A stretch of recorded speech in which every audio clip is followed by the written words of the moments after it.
میخونه تو این نظام از انتخابات اصلا به ریخت ما نمیاد.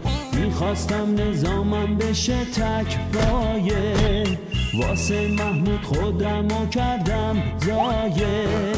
کوسه رو کردم من تو بوتی، حاتمیم محمودی انتر شد من لوتی. پاسداری دوزاری دولت پاسداری پیش نبودن کاری خواستیم بگازی اتم بسازی اما حالا درازی.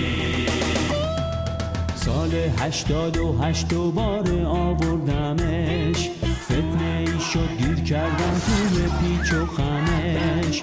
طلسمم شکسته بادم خوابیده، چه گندی محمود بریشم کشیده.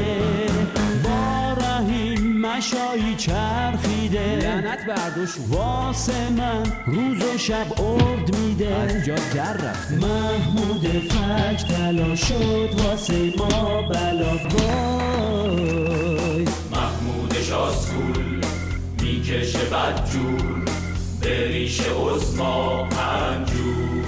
کسی فکر نکند که رأی مردم فقط یک کاغذ است. با کوته بینی تصور نکند که میتواند جای مردم تصمیم بگیرد. محمود دیگه به هیچ صراطی راست نمیشه، همونطور که قوم هیچ وقت لاس وگاس نمیشه. تو مجلس دائم در جنگ و گاریزه، دل و رو دمون و رو میز میریزه.